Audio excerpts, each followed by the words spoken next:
Buenos días, tardes o noches a la hora que estén viendo este video. Bienvenidos a México Energía que Mueve.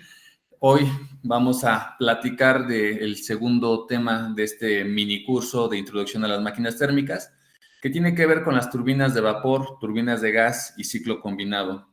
Cada una de estos temas es para un diplomado completo, un diplomado de turbinas de gas, un diplomado de turbinas de vapor, un diplomado completo de ciclo combinado.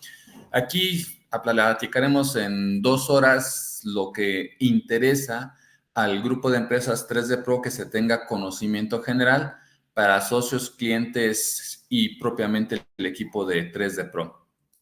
Entonces, iniciamos con lo que son las turbinas de vapor, y la foto que ustedes ven aquí es una foto vieja de la termoeléctrica de Valle de México, que producía en ese tiempo 766 megawatts y que era de la Subgerencia Regional Central. Esta Subgerencia Regional Central se volvió en lo que es Generación 1 después de la reforma energética.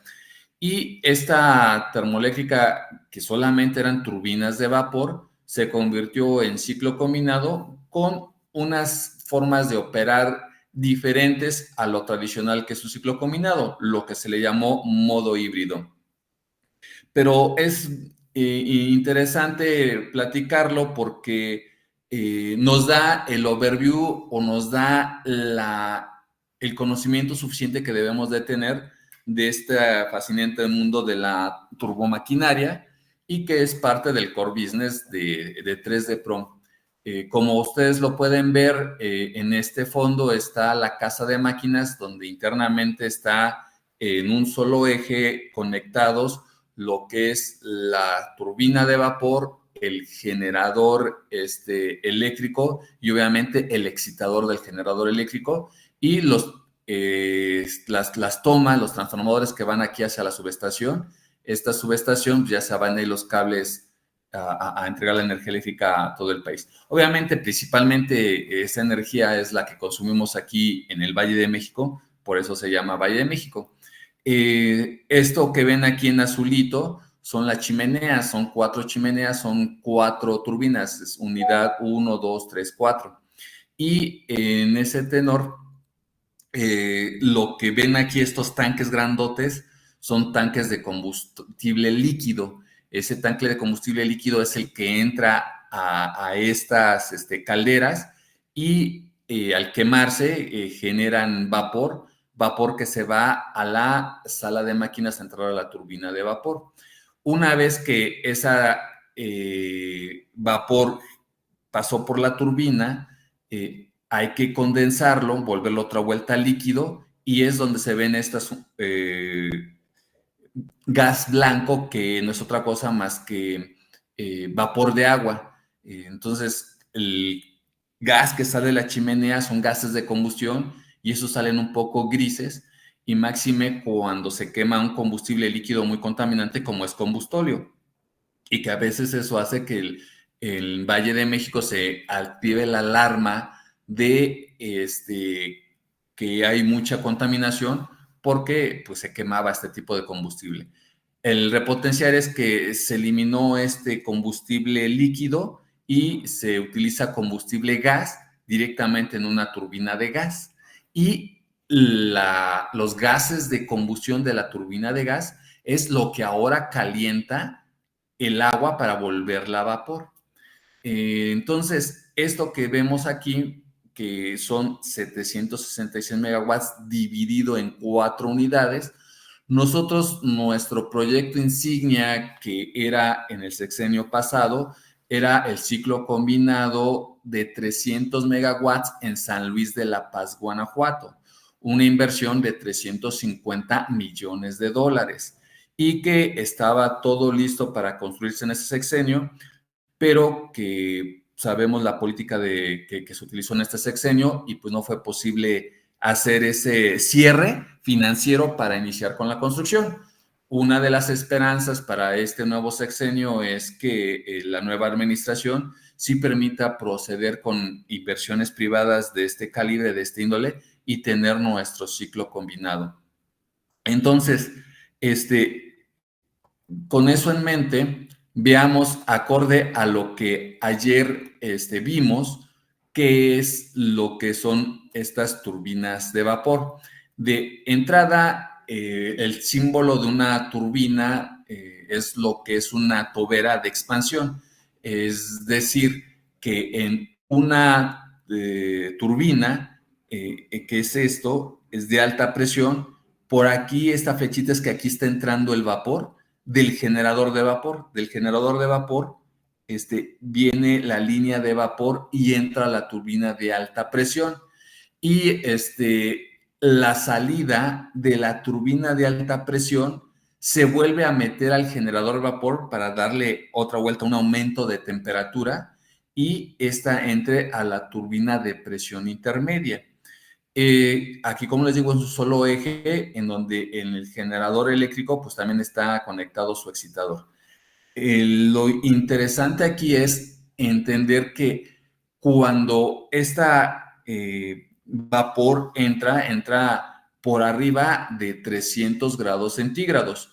Los que entran alrededor de 300 grados centígrados son el vapor que se genera con las nucleoeléctricas, porque es tanto el vapor que puede generar una nucleoeléctrica, es mucho el flujo másico, que no requiero tener alta temperatura. Con poca temperatura, pues no importa, tengo un montón de flujo másico que está golpeando con los álabes de la turbina, que está haciéndole dar vueltas para generar energía eléctrica. Otro que tampoco requiere bastantes temperaturas, inclusive son la tecnología en donde el vapor entra incluso alrededor de 200 grados centígrados, es la geotérmica. ¿Por qué? Pues porque el vapor que sale del subsuelo sale a bajas temperaturas, pero es un vapor gratis, o sea, ya no necesitamos quemar ningún combustible fósil para calentar el agua y volverla a vapor. También no necesitamos estar metiendo radiación para generar que, con el calor que genera la radiación, evaporar el agua y tener esa temperatura de 300 grados en una nucleoeléctrica. En la geotermoeléctrica ya el vapor sale del subsuelo. Claro, ese vapor sale con pequeñas sales disueltas dentro de la humedad que tiene ese vapor, o sea, no sale completamente sobrecalentado como lo vimos ayer. Un vapor sobrecalentado se le conoce seco porque no tiene nada de humedad. El que sale del subsuelo sí sale con humedad. Esa humedad lleva partículas de sales que le llaman salmuera. Entonces, hay que quitar esa humedad, quitándole esas sales, para que pase por esta turbina de alta presión, porque recuerden que si lleva humedad, pero además si lleva sales, ya es una sustancia no pura, ya es heterogénea. Y algo heterogéneo es difícil de controlar, además de que las partículas de sales podrían pegar con los álabes y hacer, como ayer los dije, destrozar esta turbina. Otra cosa importante de comprender es que los arreglos de estas turbinas van una hacia la izquierda y una hacia la derecha, por el hecho es de que en las demás, que sí son termoeléctricas, que utilizan algún combustible fósil, ya sea líquido o gaseoso, el vapor sí llega a más de 500 grados, en promedio 600 grados. Eso implica que a mayor temperatura, como lo vimos ayer, las partículas del gas, en este caso gas que es vapor de agua, están más separadas y llevan más velocidad. Entonces, si yo tengo poca temperatura, están bien pegadas las moléculas, está en sólido, aumento el calor, aumenta la temperatura, se mueven más, se vuelve líquido, aumento la temperatura, aumenta más, se vuelve gaseoso, y entre más lo sobrecaliente, más va a ser la velocidad que van a tener esas moléculas, que a la hora de chocar van a tener una presión estática muy grande, fuerza sobre área, van a pegar con mucha fuerza y va a disminuir la presión entre esas moléculas. Qué bueno que disminuya la presión entre esas moléculas, la presión dinámica, porque eso hace que fluyan más rápido y lleguen con mayor golpe a dar una presión estática hacia los álabes. Ahora bien, ese golpe es tan fuerte que sería esto por muchos amarres que ustedes le pusieran de ingeniería civil para que esto estuviera amarrado hacia el piso, no habría suficiente fuerza y la turbina se desplazaría completamente hacia la izquierda. Entonces, ¿qué hago? Que el golpe que recibe la de alta presión hacia la izquierda, por esa alta velocidad que tiene ese vapor, entonces, a la hora que lo recaliento, hago que entre en la de presión intermedia hacia el lado derecho. Se compensa la fuerza que va hacia la derecha con la que va hacia la izquierda.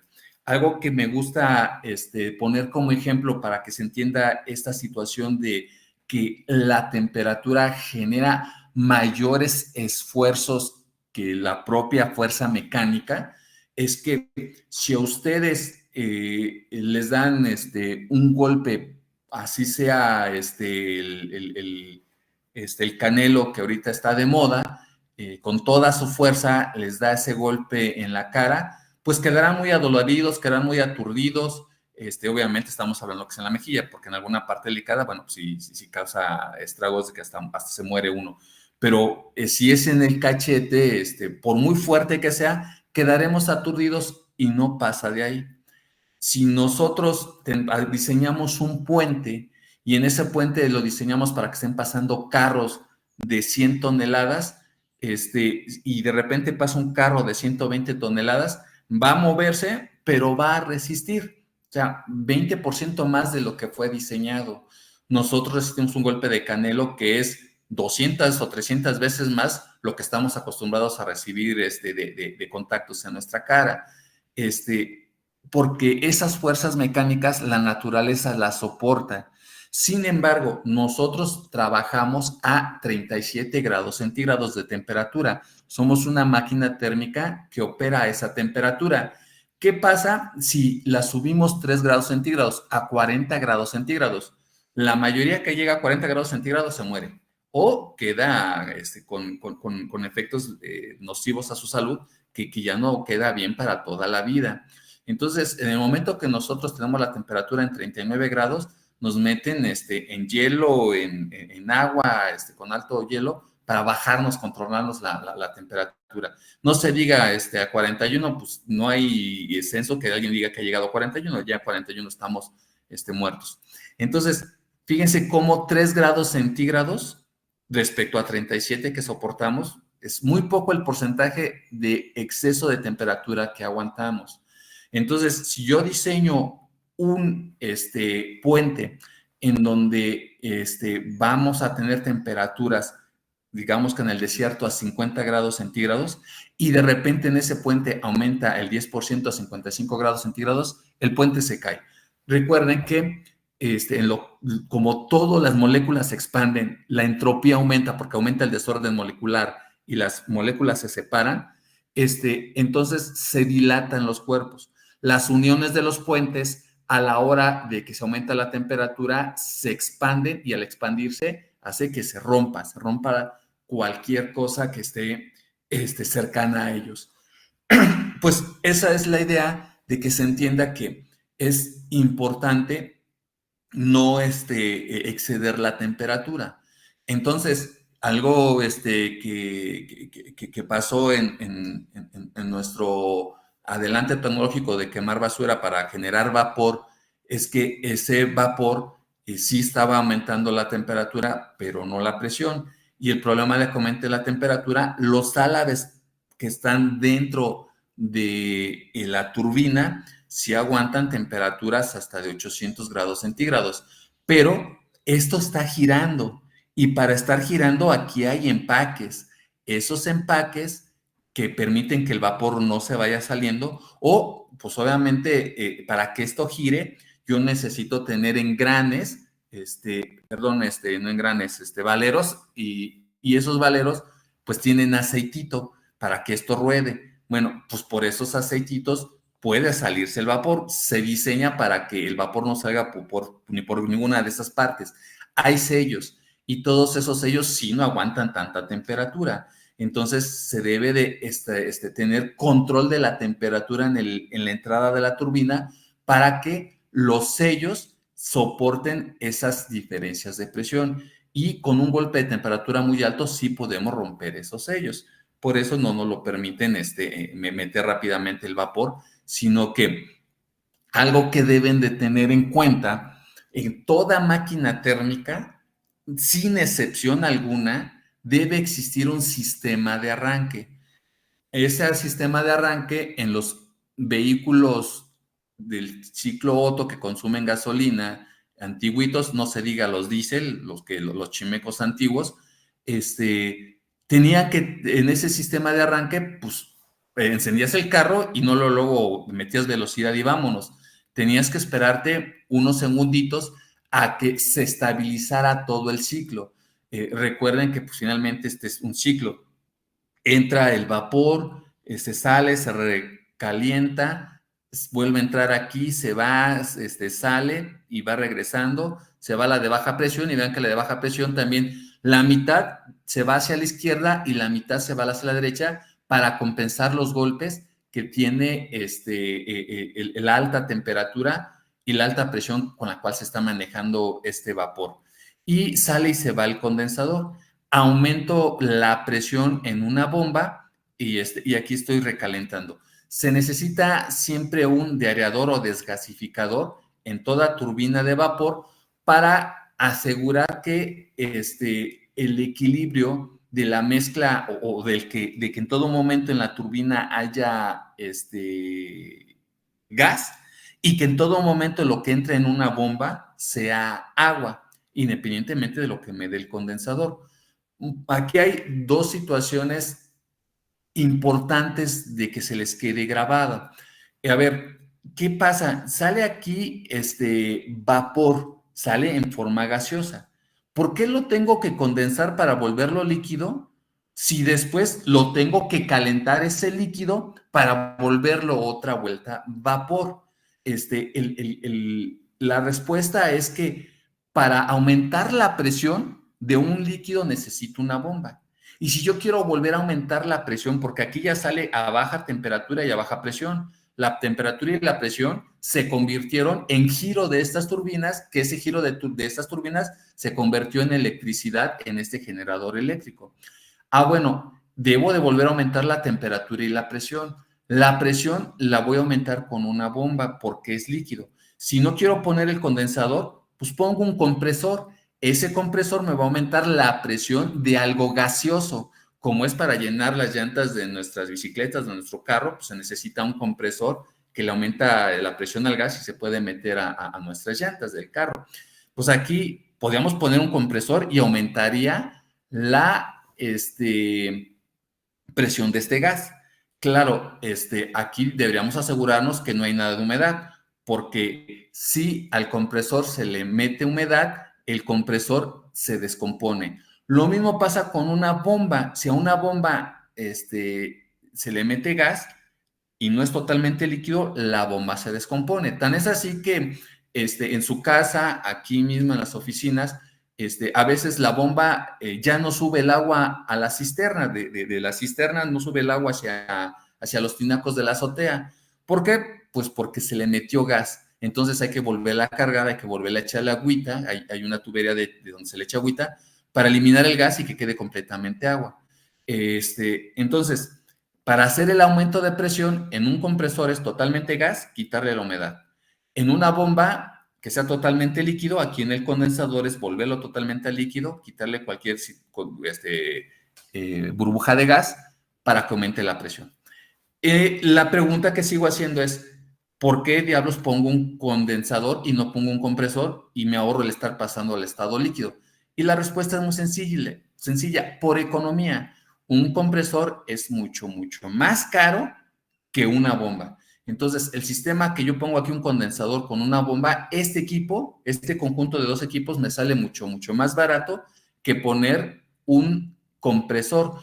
Pero además, buscaríamos trabajar que la turbina de baja presión nunca dejara de estar recalentado, que nunca entrara a que tuviera cierta humedad y le estaríamos quitando eficiencia a este ciclo. Por estas dos razones, no usamos el compresor. Entonces, algo que ustedes deben tener en cuenta es que aquí estoy hablando de la parte termodinámica y aquí puedo poner, bueno, aquí es mi estado 1, aquí es mi estado 2, aquí es mi estado 3, mi estado 4, mi estado termodinámico 5, mi estado termodinámico 6, mi estado termodinámico 7, 8, 9, 10, 11, 12, 13, 14, 15. O sea, cada flechita negra es un estado termodinámico. Y entonces, debo analizar la temperatura, la presión y la entalpía de ese estado termodinámico. Entonces, si yo conozco la temperatura y la presión de la entrada de mi turbina de alta presión, que sea el estado termodinámico 1, y la salida de mi turbina de alta presión, temperatura 2 y presión 2, con eso yo puedo encontrar la entalpía 1 y la entalpía 2 en tablas, en ecuaciones, en gráficas. Hay tres formas de hacer el cálculo: por ecuaciones que algún científico haya dado, por tablas que están en muchos libros, o por gráficas, que esas gráficas sí solo son las de Molière. Fue el único que se aventó a hacer esas gráficas. Entonces, o por gráficas de Molière, o por tablas que hay muchos autores, o por ecuaciones, y ahí sí, ¿qué ecuación nos queda? Pues la que más se parezca a los variables que estén interviniendo en mi ciclo específico que esté yo trabajando. Entonces, lo importante es que ya tengo la entalpía, y si yo quiero saber cuál es el trabajo que está generando mi turbina de alta presión, pues es la entalpía 2 menos la entalpía 1. La diferencia de entalpía es lo que se convirtió en trabajo aquí en la turbina de alta presión. Ahora, ese trabajo, ¿en cuánto se convierte en la parte de electricidad? Bueno, pues es la eficiencia que tenga esta turbina de alta presión y la eficiencia que tenga mi generador eléctrico. Hay que disminuir la cantidad que se pierde porque no hay nada del 100% de eficiencia. Entonces, ¿qué es lo que se genera el vapor? Bueno, pues aquí hay una turbina de gas que, vean aquí, entra el aire aquí en estado termodinámico 1 y pasa al compresor para aumentarle la presión. Recuerden que hay que aumentar la presión y la temperatura a un estado termodinámico 2. Aquí es un compresor que estoy comprimiendo aire. Aquí en la cámara de combustión, por otro lado, tiene que estar entrando, por aquí tiene que estar entrando gas. Ese gas es el que se quema, y al quemarse aumenta la temperatura del aire que está entrando. Ayer les decía que en la gasolina es 18 veces 18 partículas de aire o moléculas de aire, perdón, respecto a una molécula de combustible de gasolina. Aquí es mucho más. Aquí yo puedo tener miles de moléculas de aire respecto a una molécula de gas, porque aquí no me interesa aumentar la presión que sí pasa dentro de la cámara de combustión, de el pistón de la gasolina. Ahí, al quemar la gasolina con el aire, explota y eso aumenta la presión. Aquí no, aquí la presión del aire la aumenté con un compresor. Claro, este compresor consume electricidad. Entonces, a la electricidad que yo entregue aquí, la electricidad útil, el trabajo útil, le tengo que restar la electricidad que utilicé para que este compresor haga su trabajo de comprimir el aire.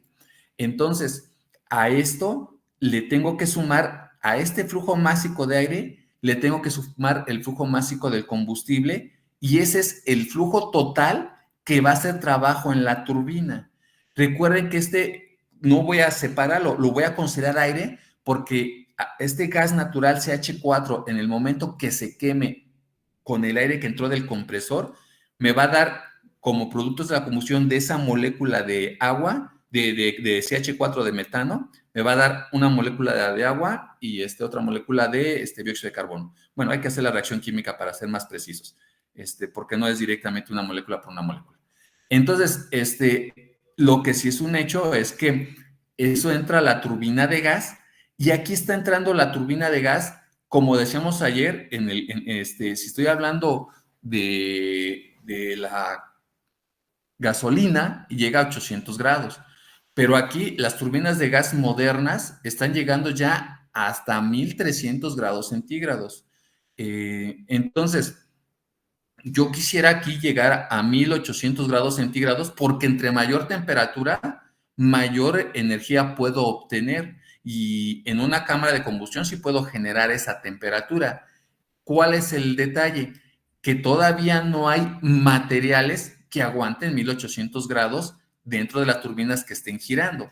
Acá en la cámara de combustión sí es un tipo de material que aguanta 1800 grados centígrados, pero ese material no es el correcto para meterlo dentro de una turbina de gas que sea un ala de que esté girando, porque recuerden que acá en la cámara de combustión pues solamente es una olla y yo le estoy echando fuego a esa olla donde está pasando lo que se está quemando y ese gas ya pasa hacia la turbina de gas.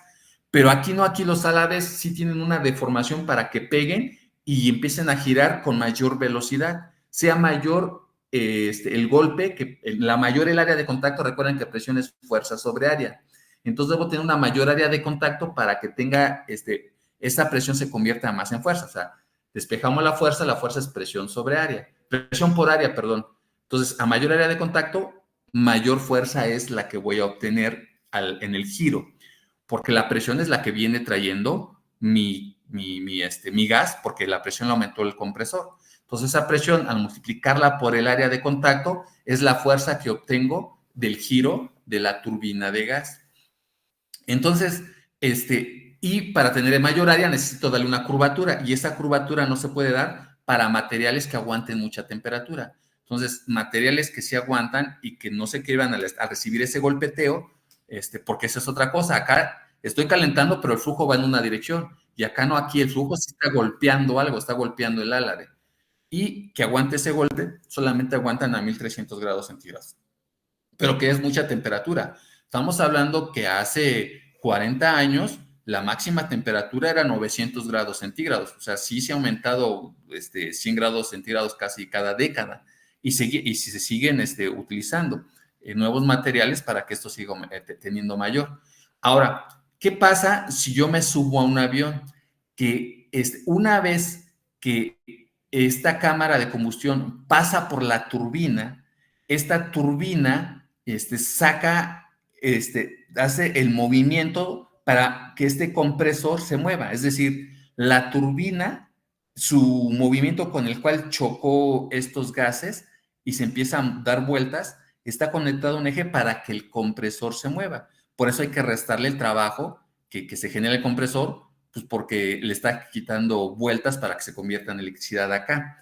Bueno, esto hace que salgan los gases de escape a una alta velocidad y esa alta velocidad hace que los gases de escape van a la derecha y el avión vaya hacia la derecha, hacia la izquierda, perdón. De mi pantalla los gases van hacia la derecha y el avión va hacia la izquierda. Entonces, en una turbina de avión es para impulsar a que el avión tome mucha velocidad y pueda volar. En tierra, es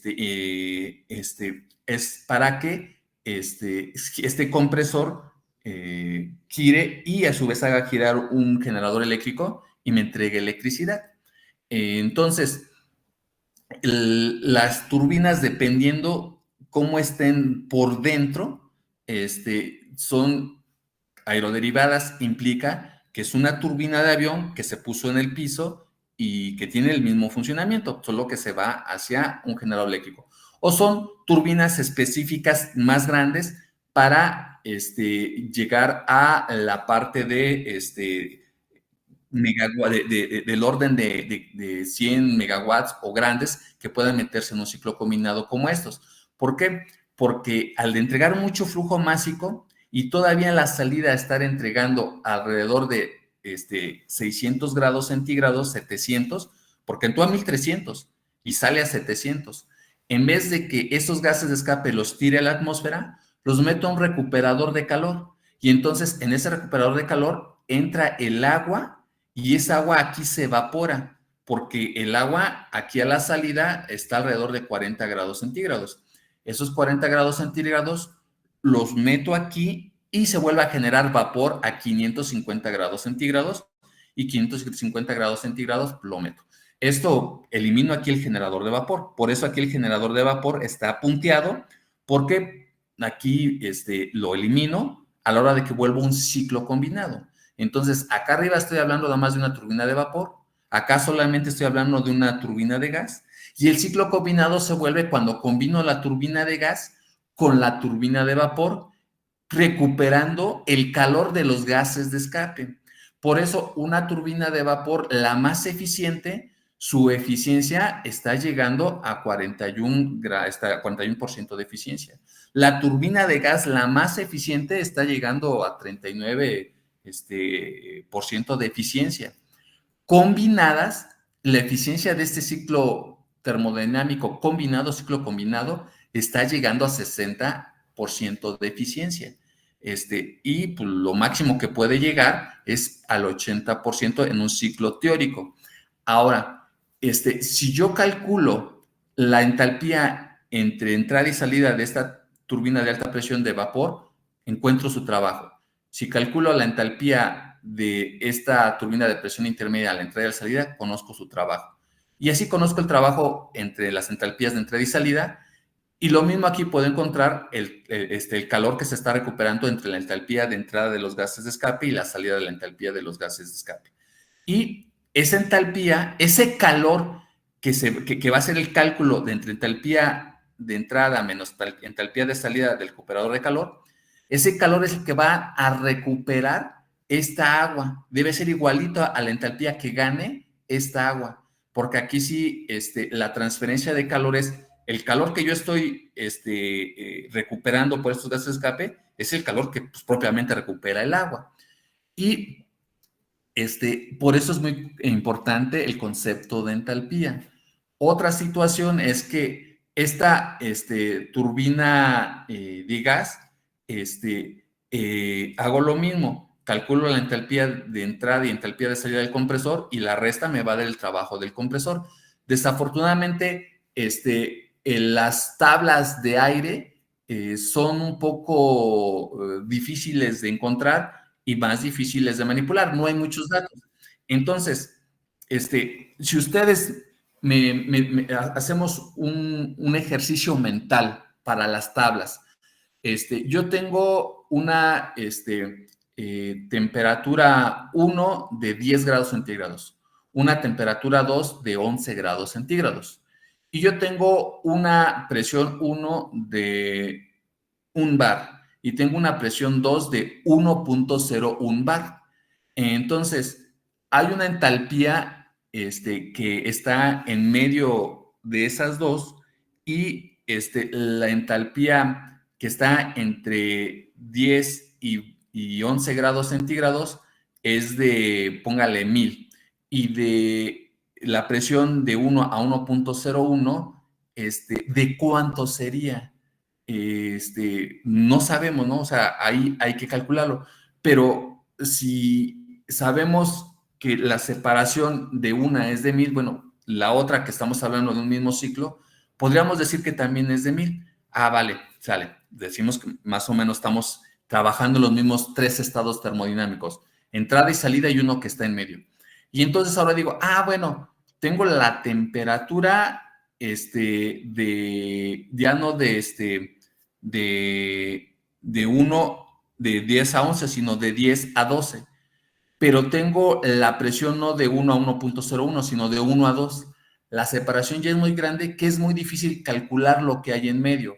A eso de calcular lo que hay en medio se le llama interpolación. Y entonces, entre más separado tenga los valores, es más difícil de interpolar. Eso pasa con las turbinas o cuando hablamos del aire. Los valores de temperaturas y presión del aire no son conocidos en espacios muy pequeños, sino son conocidos en espacios muy grandes. Todavía hay mucha ciencia por hacer para que haya tablas con espacios muy pequeños. Muy diferente al vapor, que ese es más fácil de estudiar porque solamente es agua. El aire tiene muchos más componentes. El aire, recuerden que es 70 y tantos % nitrógeno, 19 oxígeno y demás partículas raras que hay en el aire. Bueno, entonces, en el vapor sí hay datos de temperatura y presión con separaciones muy pequeñas. De tal forma que buscar valores entre esos valores que se conocen es fácil porque se puede interpolar. En el aire no. Entonces, la otra es pues, buscar extrapolar para valores que no se conozcan, pero extrapolar es todavía más complicado. Vaya, extrapolar es si yo tengo una serie de números, tengo 10, 20, 30, 40, ¿cuál sigue? Pues el 50, ya extrapolé en esta serie de números que dije. En el caso de interpolar, pues es más sencillo porque sí es en una separación completamente conocida. Bueno, el punto es que aquí lo que se utilizan sí son ecuaciones y lo más que se utiliza en las ecuaciones del aire es que el aire a estas altas temperaturas se comporta como gas ideal y se utiliza la ecuación del gas ideal. El detalle es que aquí estoy comprimiendo y aquí es la temperatura de entrada, es la temperatura del medio ambiente. Entonces, la temperatura entre un gas esté a mayor temperatura, más se comporta como gas ideal, la ecuación que vimos ayer, de Pancho Villa sobre Torreón, presión por volumen sobre temperatura 1 igual a Pancho Villa sobre Torreón, presión por volumen sobre temperatura 2. Entonces, aquí necesito poner el cálculo del factor de comprensibilidad, cuando estamos a temperaturas bajas, como es la temperatura del medio ambiente. Entonces, regresando a la pregunta inicial es, bueno, estos numeritos, 1, 2, 3, 4, y aquí ya sale el aire, y el aire vuelve a regresar, el aire que sale de los gases de escape se combina con el aire atmosférico y vuelve a entrar por aquí. Se regresa a mi ciclo. Estos números que yo dé de este ciclo, en el ciclo teórico ya lo máximo que puedo alcanzar es el 80%, en el real, en el ciclo combinado, 60%. ¿Cómo puedo saber qué tanto más puedo yo aumentar mi eficiencia? Para eso calculo la entropía, el desorden molecular.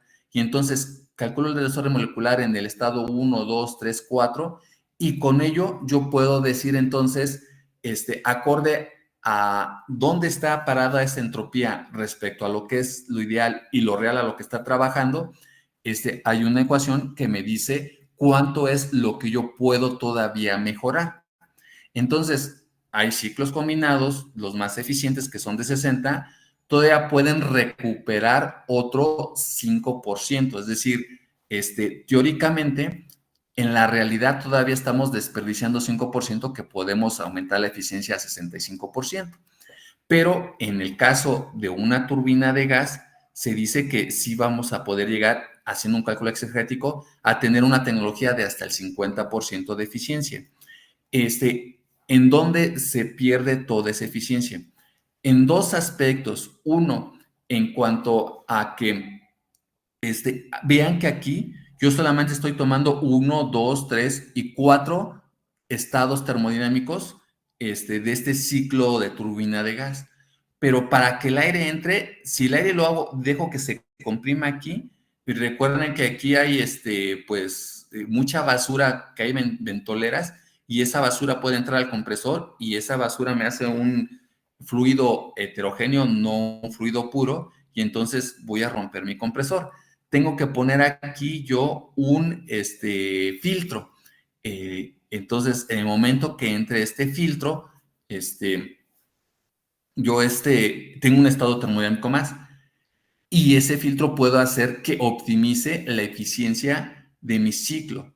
Entonces, aquí, por ejemplo, vean que para regular el flujo másico que estoy metiendo aquí del agua, acorde a la recuperación de los gases de escape, salen y aquí una válvula reguladora de ese flujo de agua hacia la bomba. Esta válvula, ¿puedo o no puedo tomarla en cuenta? Aquí no la estoy tomando en cuenta porque no tengo flechita. Si le pongo flechita, sí la tomo en cuenta. Es decir, hay muchos equipos auxiliares dentro de mi ciclo, tanto de turbina de gas como de turbina de vapor o de ciclo combinado, que los puedo o no los puedo tomar en cuenta, que hace más detallado mi análisis. Hoy por hoy no hay ninguna ciencia que pueda hacer un análisis al 100% de todos los elementos de un ciclo, como no hay todas las ecuaciones que puedan describir el 100% del funcionamiento de ese ciclo. Entonces, lo que no sabemos con números, lo hacemos por ingeniería de control. Entonces, lo que yo puedo diseñar termodinámicamente como ingeniero en energía, un ciclo de una turbina de gas o un ciclo de una turbina de vapor, debe ser complementado por un ingeniero en control y automatización, en donde si yo aquí no tengo bien la cantidad de flujo que puedo estar recuperando de aquí, ¿cómo abro y cierro esta válvula? Bueno, de acuerdo a la temperatura que esté aquí saliendo, el flujo que esté aquí saliendo, digo, bueno, me falta más flujo, me falta menos flujo, y entonces automáticamente se va abriendo esta válvula. Y así hay un sinfín de situaciones que la regulación se hace por control, de estar abriendo y cerrando, acorde a lo que me esté dando de valores de temperatura y presión en los diferentes medidores que yo ponga. Entonces, vean que algo que debemos de tener en mente, que aquí en 3D Pro hay 4 directores principales de nuestras 4 áreas, en donde lo que hace el área de descarbonización para cualquier tema es el área de hacer los estudios. Entonces, para que yo pueda poner en un terreno estas máquinas, ya sean chiquitas o muy grandes, o sea, sean del orden de kilowatts, yo puedo tener un ciclo combinado del orden de kilowatt, o sea, un ciclo combinado de 800 kilowatts, ya existen esas tecnologías. Obviamente es un poco ineficiente. Un ciclo combinado, entre más grande sea, más eficiente es. Pero lo que sí es importante es que eh, la parte de nuestro director Enrique Castro hace toda la permisología de hacer un impacto ambiental, de saber los combustibles y toda esta maquinaria, cómo va a impactar al medio ambiente, hace un impacto social que los habitantes de alrededor de donde se va a poner este ciclo o estos proyectos estén de acuerdo, hace que en la parte de arriba, como vimos las chimeneas, hay aves que pasan, murciélagos, mariposas, y aviones. Entonces, que nuestro humo que sale en las chimeneas, nuestro vapor de agua que sale en las torres de enfriamiento o en los diareadores o donde se estén haciendo purgas de vapor, no afectemos el flujo natural de migración de esas aves, de esas diferentes especies, pero principalmente pues de los aviones. Entonces, si hay una chimenea que yo quiera poner, una chimenea de 40 metros, o sea, muy altota por X razones, y ahí pasan aviones a muy baja altura y ahí vuelan aviones a 40 metros, pues ya no me lo van a dejar pasar, ¿no? Por poner ahí la chimenea. La otra es, entonces necesitamos el permiso de aviación de que ahí no pasen aviones. La otra es tener el permiso de que en la hora de que esté escarbando para poner los cimientos que soporten el movimiento de todas estas maquinaria, pues que no encontré indicios arqueológicos y entonces el Instituto Nacional de Antropología me debe dar ese permiso de que no hay nada ahí arqueológico que yo necesita ponerle un nicho o recuperarlo para un museo. Entonces, todos esos permisos, obviamente el permiso ante el municipio de construcción, el permiso de uso de suelo, todo eso lo hace Enrique. La parte de después, que ya es construirlo, lo hace nuestro epecista Ulises Guglielmi, que es quien hace toda esta construcción de poner todos estos equipos con su equipo de trabajo. Después, ya que esto se tiene que estar interconectando a la red, los generadores tienen que interconectar a la red eléctrica, los permisos de SENACE, de CFE, los hace la parte de digitalización que es Servando, todos los permisos ante CFE y SENACE. Y la parte ya de comprar esta energía y venderla en el mercado, pues la hace Víctor Árzate. Esas son las diferentes áreas que tenemos, que nos complementamos y que trabajamos como uno mismo, como un ente unificado. Bueno, vamos pues a ver ahora la parte de las diferentes detalles que hay que tener en cuenta en cada una de estas turbinas. En el caso aquí, el ciclo más básico de una turbina de vapor, como les digo aquí, es 4 estados termodinámicos. La entrada a la turbina, la salida de la turbina y entrada al condensador, la entrada del condensador a la salida del condensador, el punto 3, la entrada de la bomba, la salida de la bomba, el punto 4, que es la entrada del generador vapor a la entrada de la turbina. Esos son los 4 estados termodinámicos. Hay 4 procesos. El primer proceso del punto 1 al punto 2, inicialmente para un ciclo ideal lo conocemos como un proceso isoentrópico, es decir, que la entropía no cambia. Obviamente eso sería con una eficiencia del 100%. Una vez que conocemos la eficiencia de la turbina, podemos hacer el cálculo real, que ya no es isoentrópico. Y después del punto 2 al punto 3 hay una parte de condensador, que en el condensado, cuando hay un cambio de fase, la temperatura es la misma. Aquí es un proceso isotérmico. Después viene el aumento de la presión del punto 3 al 4, que eso es un proceso otra vuelta isoentrópico en la forma real, pero en el momento que conocemos la eficiencia de la bomba, podemos conocer el proceso real de esta bomba al llegar al punto 4. Y del punto 4 al punto 1 se agrega el calor y ese calor se debe de agregar de manera a presión constante. Ahora bien, eso es en el 99.99% de los ciclos. No hay nada que te diga que no puedas inventar. Ahora bien, cuando es un estilo de esta turbina, aquí no hay turbina de alta, media y baja, sino es una simple turbina, el primer álave, el primer paso de álaves, es un álave de presión, es decir, es el que va a recibir la presión de golpe. Y hay muchos tipos de álaves de primer paso que, que reciben ese golpe. Después del primer paso que expande el flujo, es decir, disminuye la presión, después va a haber, eso es un álave,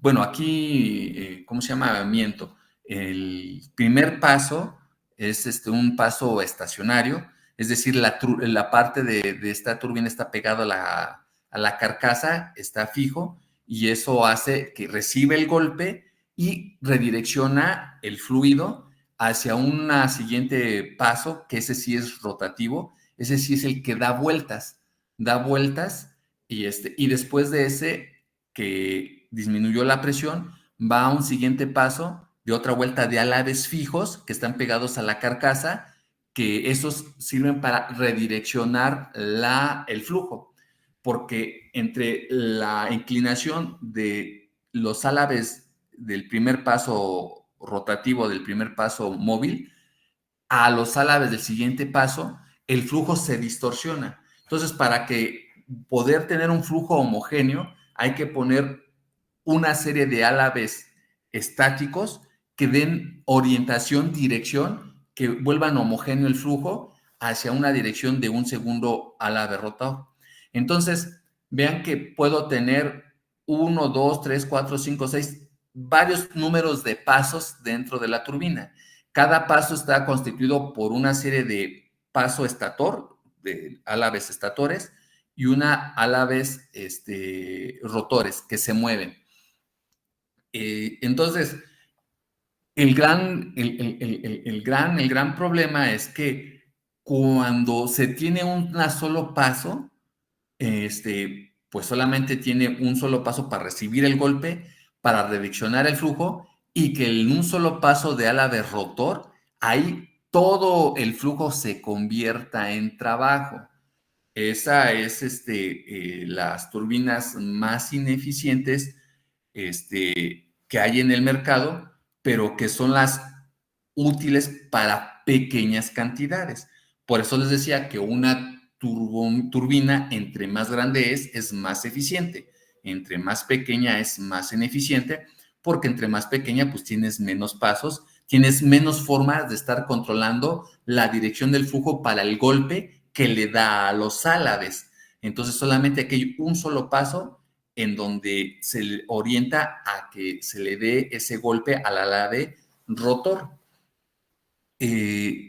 Ahora, ¿qué más pasa? Vean que aquí en este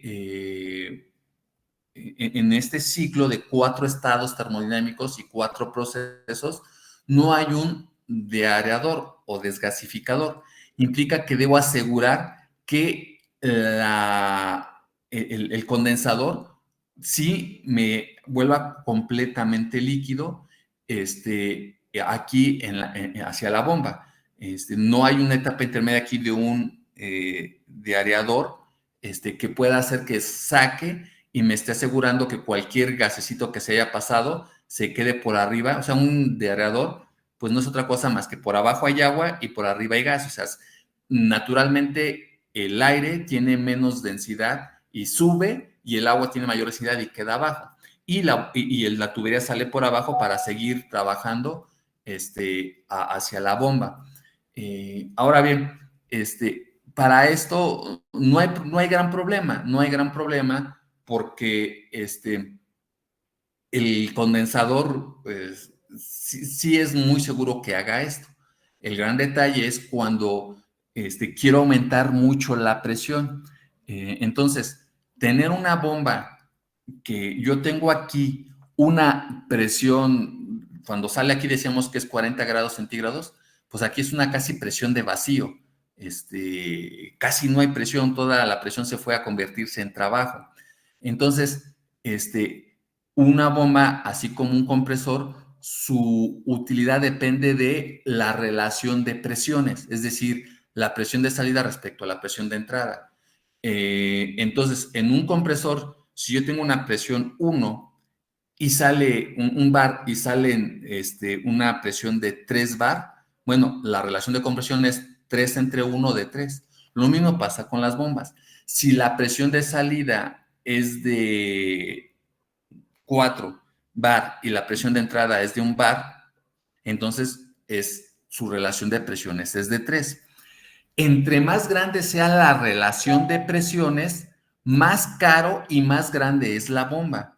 Y a veces la dimensión de un compresor de una bomba es tan grande que ya no cabe en el lugar donde diseñamos nuestro ciclo termodinámico.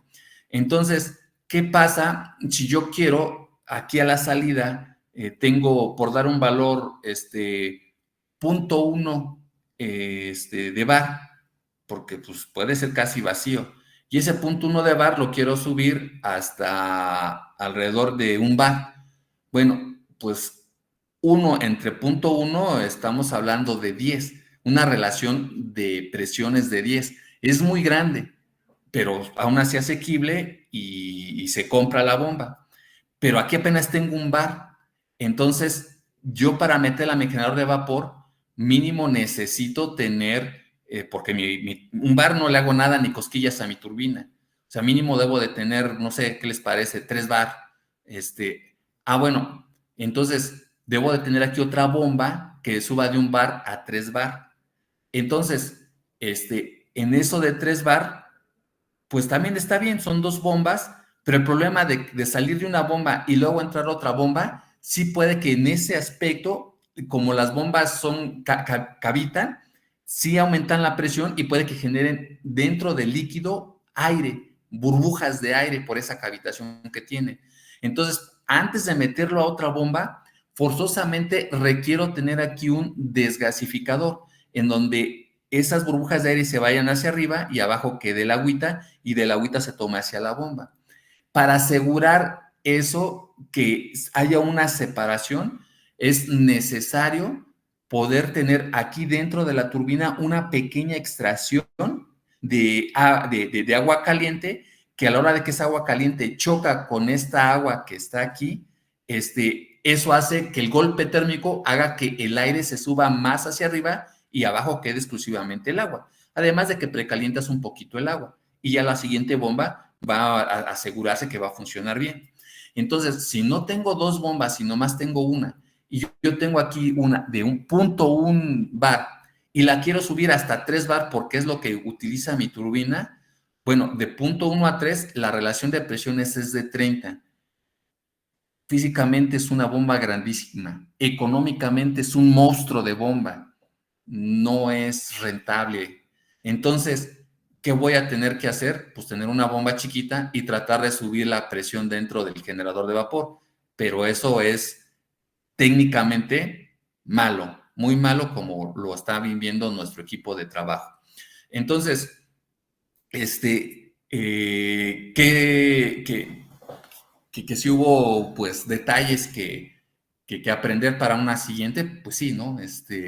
Económicamente es mejor, en su momento, parte de lo que viene aquí hacia el condensador, desviarlo hacia un desgasificador y de ahí poner una segunda etapa de bomba para que toda la presión sea por aquí. Y eso a la hora de esta salida, porque solamente tengo un paso, y ese paso, pues no me permite hacer una extracción intermedia. Si tengo 5 pasos, pues puedo hacer una extracción en el paso 2, pero aquí solamente tengo uno, entonces todo sale pues en la salida. Bueno, parte de esa salida era desviarla hacia un desgasificador y del desgasificador sí aumentar una segunda bomba que aumentara más la presión. Este, cosas que pues que hay que aprender. Entonces, ¿qué es lo que se tiene aquí? Que el punto 1 es la entrada a la turbina, del punto 1 al punto 2 es la salida de la turbina. Esto es entropía y temperatura. Vean que aquí la temperatura estamos hablando alrededor de 540 grados centígrados y la entropía estamos casi de 8, de 8 kilojoules sobre kilogramo Kelvin de entropía. Vean que a la hora de que sale de mi turbina está dentro de la campana de saturación. Recuerden que en esta campana de saturación es una temperatura y presión específica en donde empieza a convertirse a cierta temperatura y a cierta presión, empieza a convertirse el líquido en vapor. Todo aquí se está evaporando y aquí llega ya completamente vapor. Entonces, en el caso de que salió de la turbina, en el punto 2, entró dentro de la campana de saturación y entonces aquí implica que tiene cierta situación de humedad. Y eso es fácil de saber cuánto es de humedad. Vean que empieza en el punto aquí, punto 5, y llega hasta acá, hasta el 8.25. Pues entonces, 8.25 menos 0.5 implica que eso es 7.75. 7.75 es A1 y entonces de 0 a 8 es 7. Entonces, 7 ¿a cuánto es? Es una regla de 3, algo que todo ingeniero sabe y los administradores lo aprendieron en preparatoria y en secundaria, aunque no lo utilizan mucho en su práctica diaria de manera directa, en balances económicos sí lo aplican de manera indirecta. Entonces, pues aquí igual es una regla de 3 y saber que aquí va a haber 90 y tantos por ciento de vapor y no sé, alrededor de 2% o 3, 4% de humedad. Es decir, casi es totalmente el tema de que si es vapor, pero es vapor húmedo. Aquí, en este punto, es vapor seco, donde pega con la línea de saturación, y todo esto es sobrecalentado. Todo esto es sobrecalentado. Entonces, lo que hace el condensador es acaba de volver líquido lo que sale de la turbina. Todo esto es cambio de fase. Todo esto es cambio de fase. Es calor latente. Ese calor lo estoy desperdiciando. Tan es así que las termoeléctricas utilizan agua del mar, toman el agua del mar para estar condensando este vapor, y esa agua de mar la regresan, la regresan. En el caso de lo que ustedes vieron al inicio en la fotografía, son unos de madera que el agua cae arriba y por gravedad pues va de arriba hacia abajo, y el aire va pasando, y entonces va enfriando esa agua. Claro, al pasar el aire, mucha de esa agua se evapora, y entonces al evaporarse el agua se pierde gran cantidad de agua.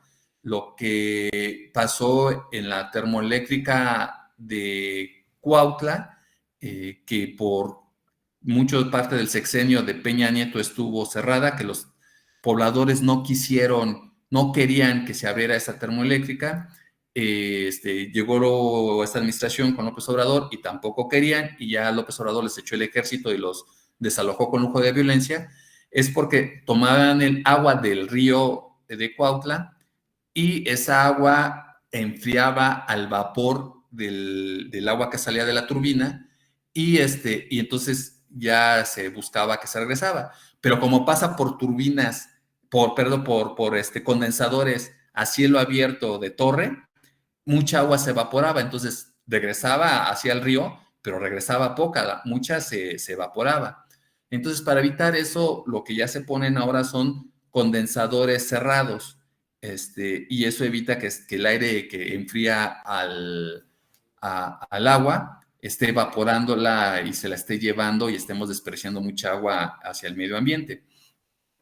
Bueno, en los mares, pues utilizan el mar y regresan el agua y relajan agua calientita, y se ve gracioso porque los peces que hay en esa agua que regresan, que es agua caliente, son peces de agua caliente.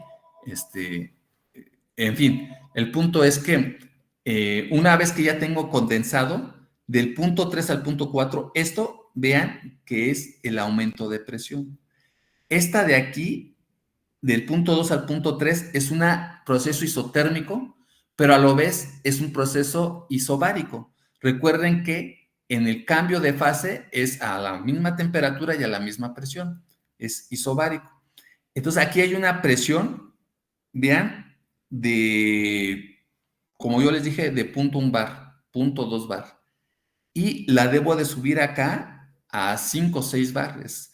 Vean, en este espacio de temperatura, de aquí a aquí, es un gran aumento de presión.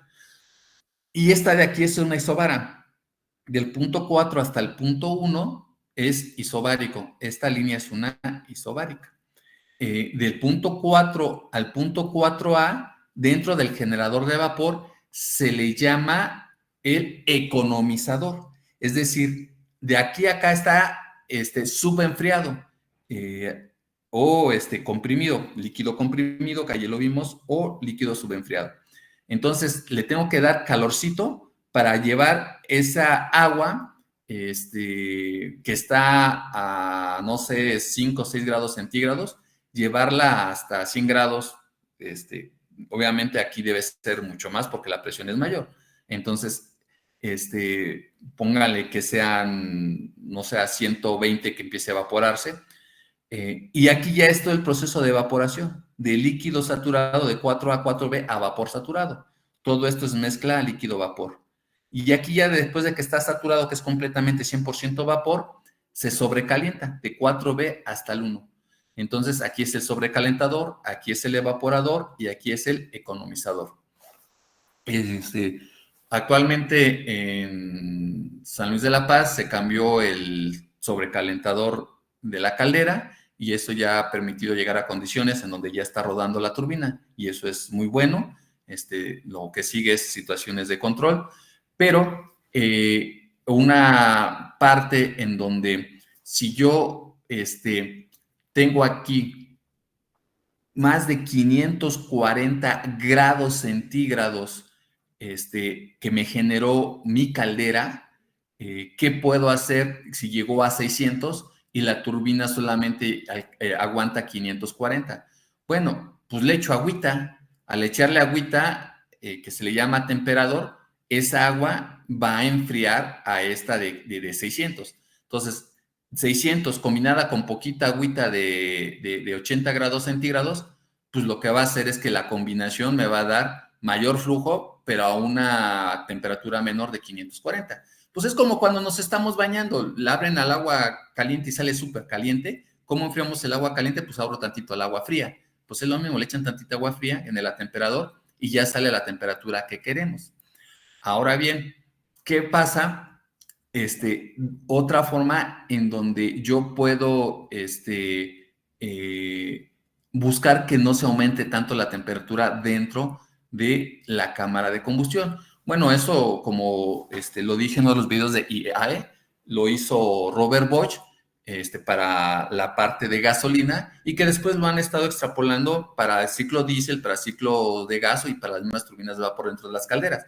Es decir, dentro de donde está el fuego, así como le estoy suministrando combustible y aire para que haya fuego, también le echo agua, pero el agua la echo hacia los tubos que de suyo ya están calentándose. Entonces, ese tubo no le puedo echar más combustible, pues porque también pese a que es un tubo y no necesita tanta deformación como un álave, aguanta más temperatura, pues también tiene un límite de temperatura y ese límite de temperatura puede hacer que se deforme y entonces lo que hago es le echo agua al tubo y al echarle agua al tubo soporta más transferencia de calor.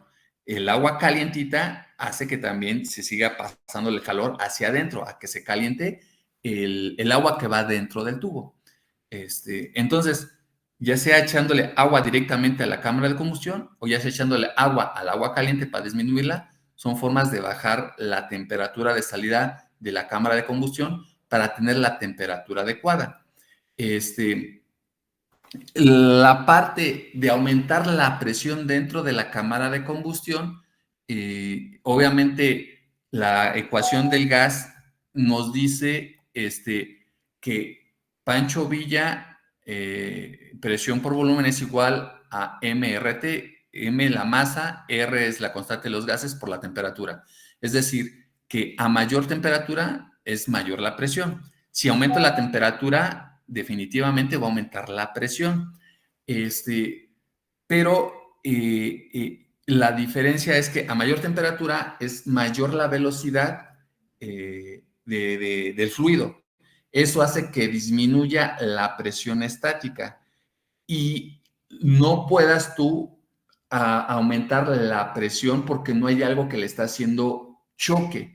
Entonces, esa disminución de presión estática, de presión dinámica, no vas a ver su efecto hasta que no tengas algo con lo cual aumentas la presión estática.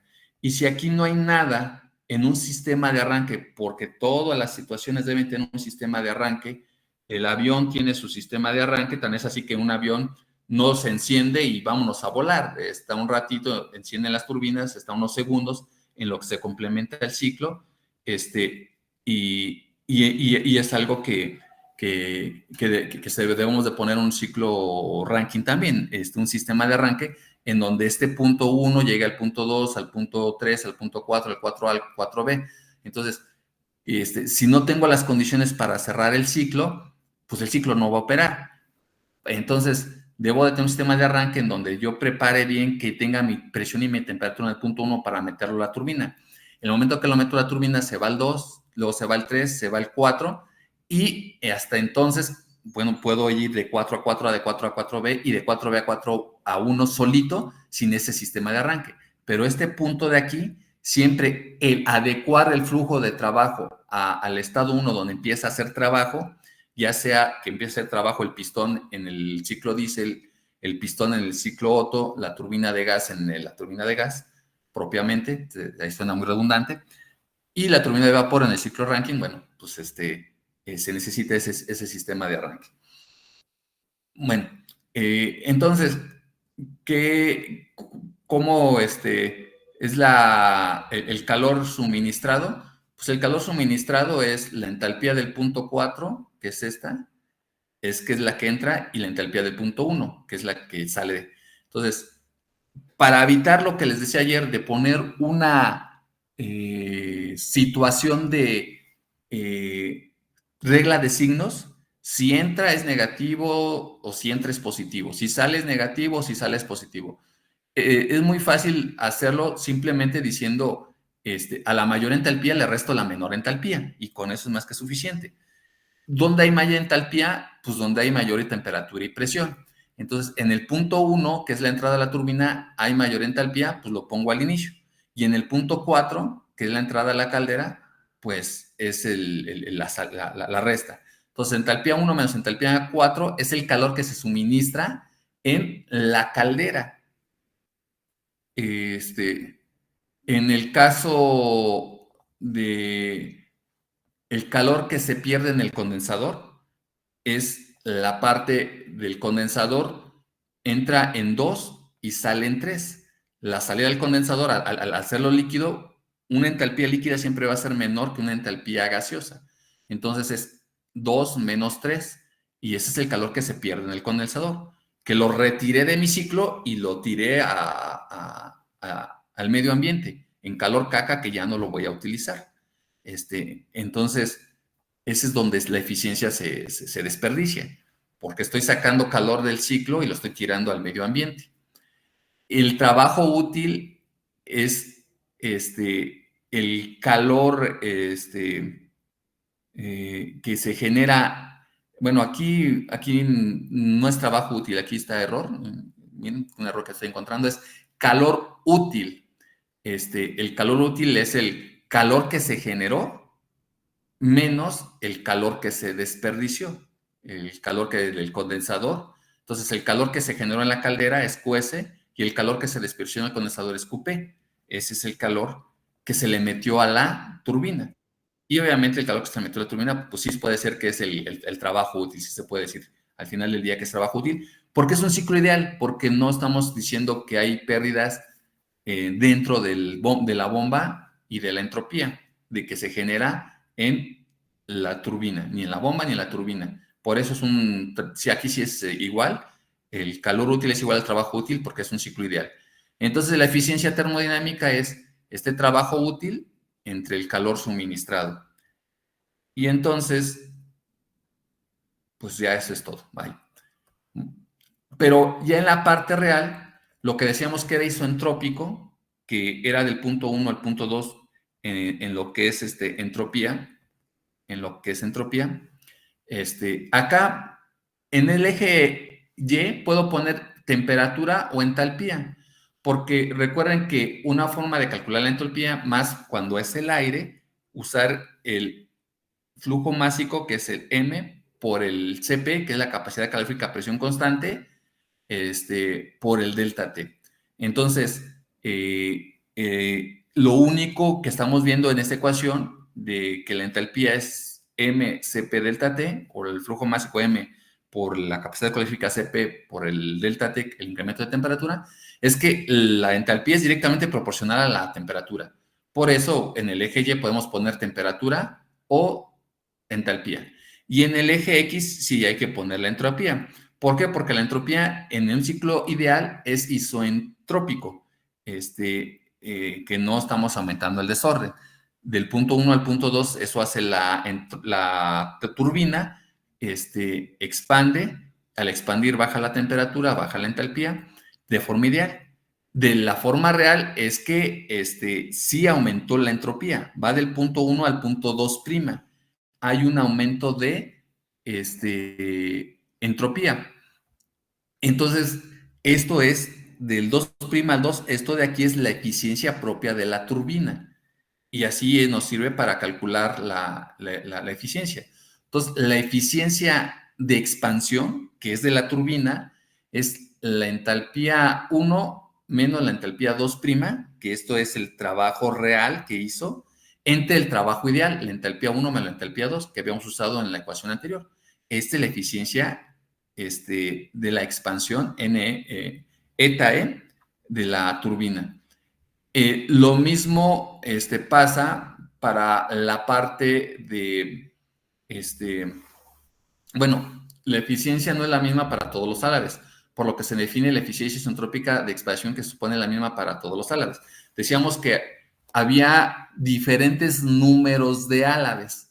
Entonces, en el caso de cuál es un solo álabe, bueno, esa eficiencia de expansión es la eficiencia aquí le llamo SID, de todas las etapas de expansión, de toda la turbina. Pero bueno, si se dan cuenta, hay turbinas que solo son del 70% hasta el 90% de eficiencia.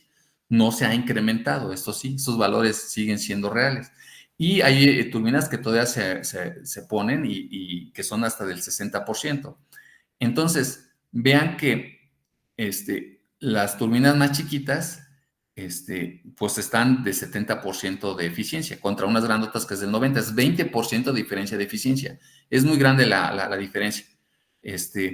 Entonces, hace que el retorno de inversión, al ser muy ineficiente, sea muy grande. Para tener un retorno de inversión, tenemos que buscar equipos más baratos. Y ahí en el equipo más barato, pues ahí es donde luego tuerce el rabo la marrana. Es difícil encontrar equipos baratos. Y cuando encontramos equipos baratos como una caldera barata, bueno, dicen que lo barato sale caro. Y es algo que nos está pasando ahorita. Entonces, en cuanto a detalles del ciclo Rankine, es que lo que les decía, de una etapa de alta presión, de 1 a 1A, puedo regresar a la que se vuelva a recalentar. Puedo meter al vapor, no que se vaya al condensador, no que se vaya a otra turbina, sino que se vaya al generador de vapor, a la caldera, a volverse a recalentar. Y a esto, pues así se le llama, recalentamiento. Y vuelvo a aumentar la temperatura. Claro, a una presión diferente, porque aquí ya no hay bomba. Entonces, en ese tenor, que ya no hay bomba, la presión disminuye. Aquí es, si lo ven otra vuelta, aquí sería presión de 0.1, aquí seguiría una presión de 6, aquí tenemos una presión de 3 bar. Y esto sí ya baja. El hecho de recalentar esto aumenta la eficiencia. Y eso es por lo que hace también un ciclo termodinámico de Rankine de vapor más grande, más eficiente, porque puedo hacer más monerías para aumentar la eficiencia. Entonces, si yo nada más tengo un solo álabe, pues no tiene caso que lo recaliente, porque a dónde lo mando ya no hay dónde mandarlo. Otra monería que puedo hacer es hacer una extracción. Entonces, vean que estoy calentando, llego al punto 1 y antes de que salga todo el flujo de vapor hacia el condensador, a mitad de la turbina le hago una extracción y que lo mando a un desgasificador para aumentar la presión en 2 etapas. Entonces, la presión la aumenté de 5 a 6, aquí es una bomba, y de 6 a 6 A es otra presión, que es aquí, me faltó el dibujito, que puedo meter una segunda bomba. Para eso también se hace este desgasificador. Además de quitarle los gases propiamente. Y poder precalentar, también me ayuda a calentar un poquito lo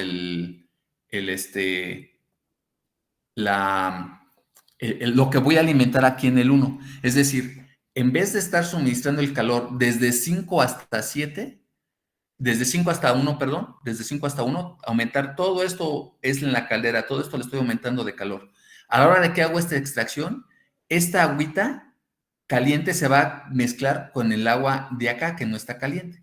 Entonces, en vez de eso, voy a estar suministrando nada más de 6 a 1. Esta parte de 5 a 6 es lo que se precalentó con esta extracción que hice.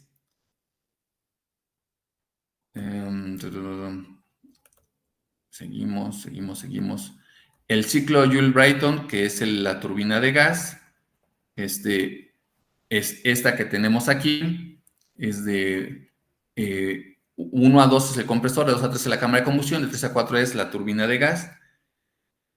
La compresión es isentrópica, la suministro de calor es a presión constante, la expansión es isentrópica, el rechazo de calor es a presión constante.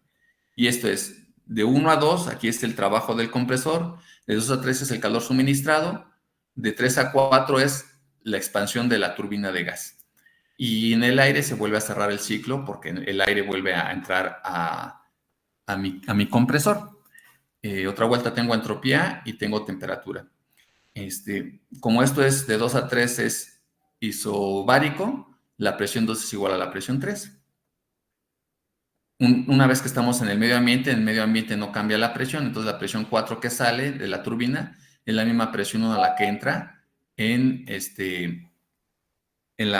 el compresor. Bueno, esto es ideal porque, ¿qué pasaría si esta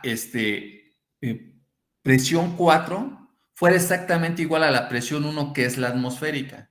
Como son presiones iguales, el aire no saldría, se quedaría aquí atrapado.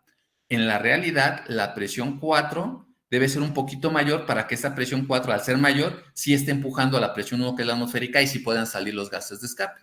Es una delta de presión de diseño que uno puede poner el valor que uno quiera en su diseño. Y de a eso ya se pide la turbina y el compresor. La otra es que de 3 a 4 es ideal, pero realmente va de un 3 a un 4', que es lo real, que sí hay un aumento de entropía.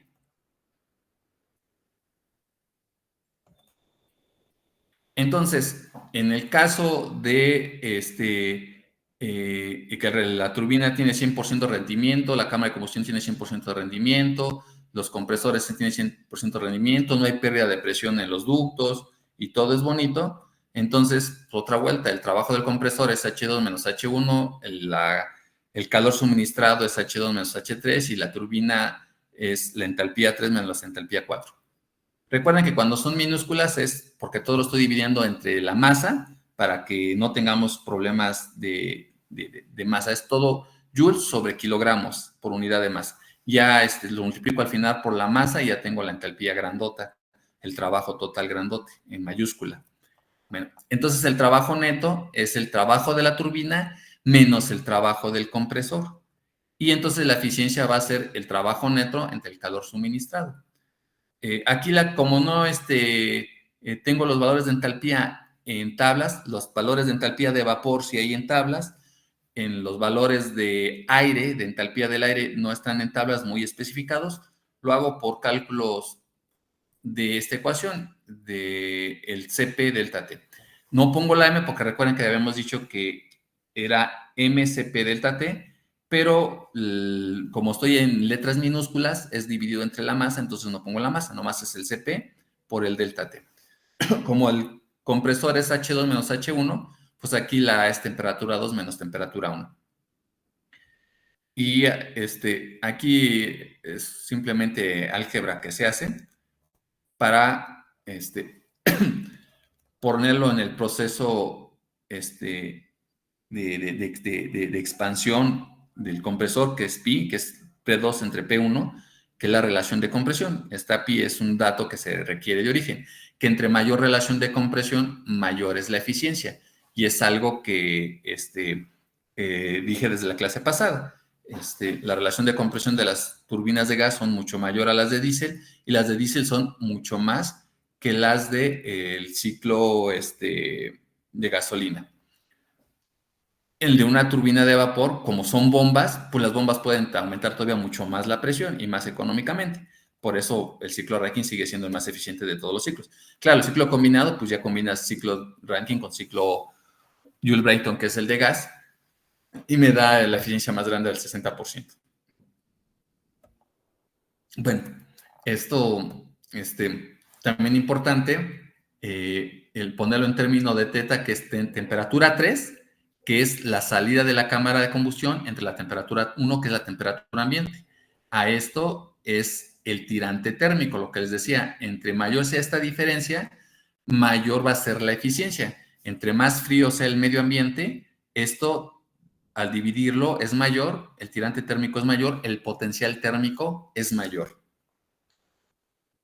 Todo esto me da a que, si se dan cuenta, la eficiencia adiabática, es decir, adiabática implica que no hay transferencia de calor ni de masa hacia los alrededores, es un ciclo cerrado, es isoentrópico en este caso, y al ser isoentrópico, la eficiencia es del 100%, le implica que tiene que ver con la relación de compresión. Y la K es la que tiene que ver con la temperatura de ambiente. La K es un valor diferente a cada valor de temperatura. Pero bueno, ya en el caso real, bueno, y aquí está ¿cómo se llama? El flujo másico de combustible se despeja de aquí. Tiene que ver con el flujo másico del aire por el poder calorífico inferior del combustible. Entonces, entre mayor flujo másico de aire se requiere más combustible. El caso del diésel inicialmente, por eso necesitaba más combustible, era más ineficiente porque necesitaba mucho aire, porque no se atomizaba tanto. Ya como se atomiza, ya disminuyó este flujo másico de aire que se requiere. Pero el poder calorífico del diésel es un poquito mayor al poder calorífico de la gasolina. También por eso es más eficiente el diésel. El poder calorífico, no, a lo mejor estoy diciendo una tontería. Eso lo retiro, déjenme consultarlo. Lo que sí es un hecho es que el poder calorífico del gas natural, CH4, es mucho mayor que el poder calorífico que de la gasolina o del diésel. Pero el poder calorífico del hidrógeno es el más grande de todos los combustibles. Por eso el más eficiente de todos los ciclos es el que utiliza hidrógeno, porque el poder calorífico del hidrógeno es el mayor de todos.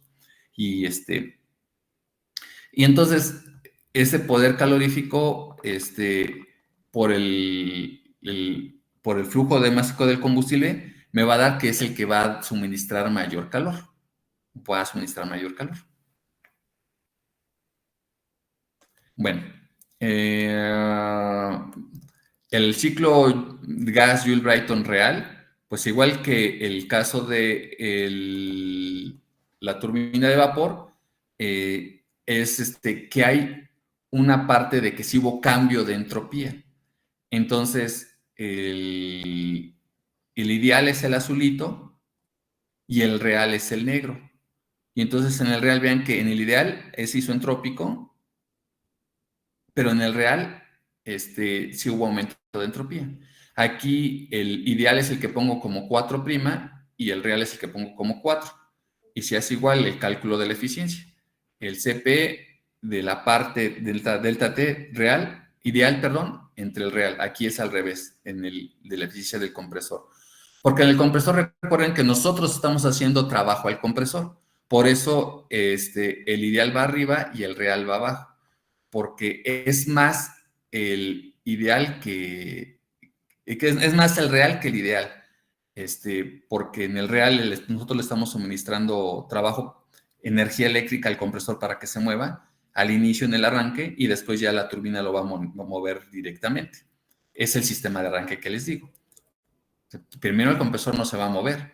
Para que empiece a girar necesito meterle electricidad, un motorcito. Y ya después que la turbina esté girando, bueno, ya el compresor va a girar. En general, cualquier sistema termodinámico necesita un sistema de arranque. Esa es la moraleja. Bueno, pero aquí sí ya la eficiencia. Aquí está igual el calor ideal entre el calor real. Es la eficiencia de la cámara de combustión. Igual la eficiencia de la turbina, trabajo real entre trabajo ideal. Y bueno, pues es así. Finalmente, para darles unos minutitos que me puedan hacer preguntas, porque ayer no hubo tiempo ni para las preguntas, algo que deben de tener en cuenta es ¿no? En todas las documentos de las turbinas, lo que dan no es la eficiencia, dan el consumo térmico unitario. Y la eficiencia, pues, es la parte de este valor equivalente de lo que es 1 kWh, que son 3.600 joules. Entonces, poner 3.600 entre el consumo térmico unitario. Y con eso encuentran la eficiencia térmica. Esta ecuación es muy sencilla y casi nadie la conoce y todos manejan el consumo térmico unitario y se quedan con cara de what de qué es eso de la eficiencia o qué es eso de consumo térmico unitario. Pues ten la relación dividido entre 3.600 o la proporción más bien de 3.600. Y bueno, y el ciclo combinado, pues lo único que se tiene que hacer es que a la turbina de gas, lo que salga, lo pasas por un recuperador de calor y ahí en el recuperador de calor se está haciendo el calentamiento del vapor que va hacia la turbina de vapor. Lo importante aquí de esta es la eficiencia. La eficiencia, este es un recuperador de calor. La eficiencia del ciclo, vamos, están por acá abajo, hasta el último, ¿no? No lo puse, no está aquí, está más abajo. Pero bueno, la eficiencia es la combinación de la eficiencia de la turbina de gas por la eficiencia de la turbina de vapor. Mañana se las presento. Ahorita lo dejo hasta aquí.